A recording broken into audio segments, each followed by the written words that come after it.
कविता है जिसकी आंख में मोती सदा बनकर, उसी मोती को मन से बांचने का नाम कविता है।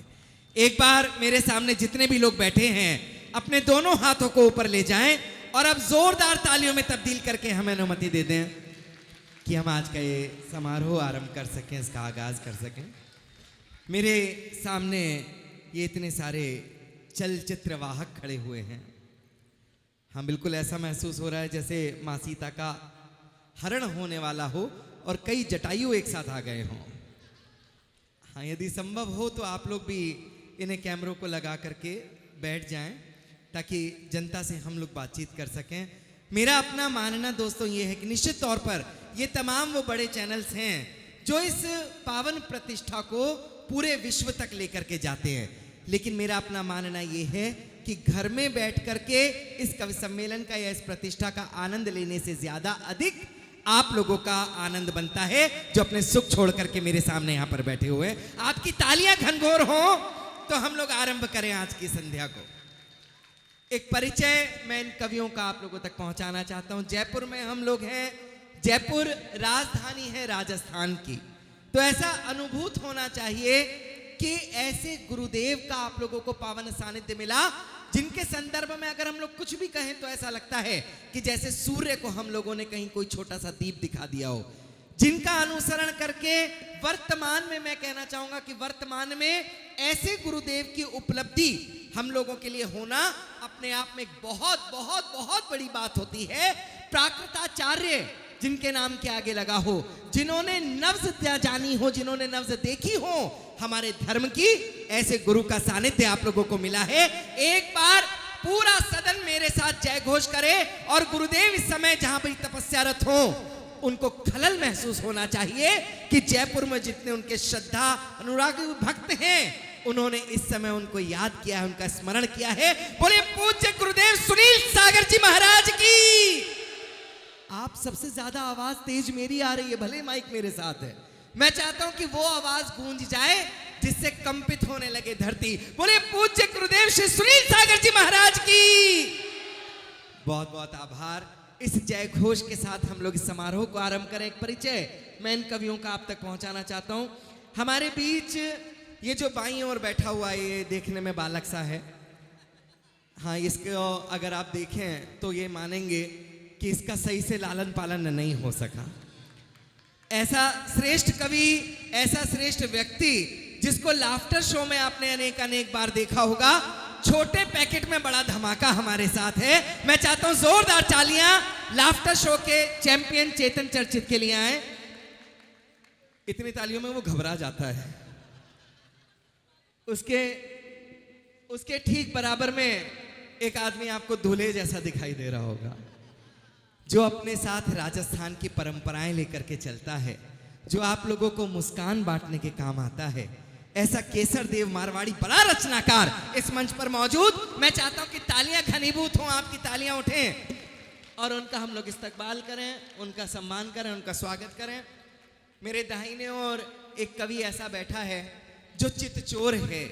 जब वो आप लोगों के मध्य आएगा आप कहेंगे ये गीतकार ज्यादा अच्छा है या हास्य का कवि ज्यादा अच्छा है। इसका आकलन हम लोग कैसे करें। मैं चाहता हूं कि नीतीश राजपूत के लिए एक बार जोरदार तालियां हो। नीतीश हमारे मध्य, और एक ऐसा नाम जिनके संदर्भ में मैं कुछ भी कहूं तो आप ये कहेंगे कि आप ज्यादा जानते हैं। इन दिनों टेलीविजन पर, इंटरनेट पर, कहीं पर भी आप केवल एक नाम लिखें, कविता, हिंदी पोएट्री, आप लोगों के अपने समाज को गौरवान्वित करने वाला वो नाम डॉक्टर अनामिका जयनंबर निकलता है। तालियां बड़ी आनी चाहिए। ये उपलब्धि है आज की कि अनामिका साक्षात इस मंच पर हैं। उनका स्वागत, उनका इस्तकबाल करते हैं। और अब कुछ ताकत और लज्जा शेष हो तो आप लोग मेरे लिए भी बजा सकते हैं। हाँ, क्रांतिधरा मेरठ से आयात किया गया हूं और मुझे ये बताया गया कि 10 बजे हमें समारोह को समापन करना है। समय इतना कम है कि ये बताने के लिए भी कम है कि समय कम है, लेकिन मैं एक बात जानता हूं कि अब माइक हमारे हाथ में है और तालियों की चेतना आप लोगों के हाथ में है। जितनी देर आप लोग साथ देंगे ये कवि उतनी देर आपके बीच रहेंगे। एक बार आश्वस्त कर दें कि आप लोग कवि सम्मेलन कैसा सुनना चाहेंगे। बहुत बहुत आभार। ये बीच में कई सारे पुरुष खड़े हुए हैं। अगर अच्छा सा पड़ोस देख लें तो कहीं बैठ जाएं। हाँ भाई साहब कह रहे हैं कि पड़ोस ही नहीं मिलता। मैं समझ रहा हूं कि आप कहां इंगित करना चाह रहे हैं।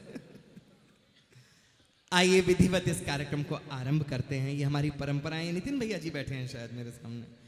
एक एक व्यक्ति आगे से लेकर के पीछे तक ऐसा महनीय है जिनके संदर्भ में मैं कुछ भी कहूं तो बात छोटी होगी।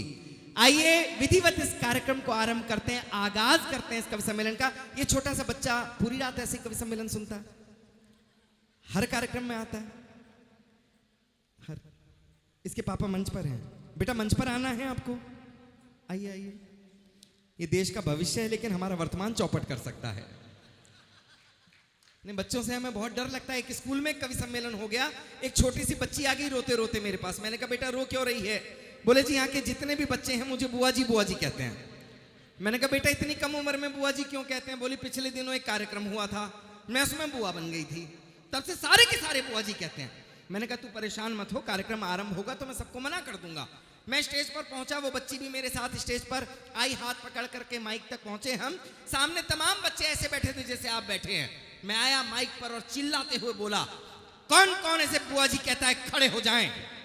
इतना सुनना था कि सारे खड़े हो गए। एक बालक बैठा रहा जिसको देख करके ढाढ़स सी बंधी। मैंने कहा देखो कितना अच्छा बच्चा है, इसको बुआ जी नहीं कहता, आपको भी नहीं कहना चाहिए। साहब वो बालक खड़ा हुआ, बोला जी आप गलत फहमी में हो, एक्चुअली मैं इन सबों का फूफा लगता हूं। तो ये मामला कब निपटा दें इनका कुछ नहीं पता, लेकिन वो अपने पिताजी की गोदी में आकर के बैठ गया है। मुझे उम्मीद है कि अब मामला सब शांत रहेगा। आइए, हाँ अच्छा दादाजी की गोदी में, वो एक ही बात है, जो इसके बाप को चुप करा सकता है ये क्या बचा। मैं आरंभ करता हूं इस कवि सम्मेलन को। ये हमारी परंपराएं हैं दोस्तों कि कोई शुभ कार्य का अगर हम लोग आगाज करते हैं, उसका आरंभ करते हैं तो अपने इष्ट को नमन करने के माध्यम से करते हैं।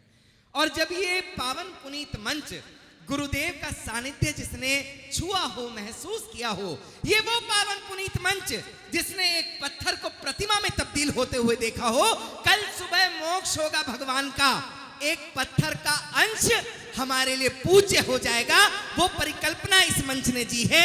ऐसे मंच का आरंभ मैं चाहता हूं कि पूजा के माध्यम से हो, वंदना के माध्यम से हो।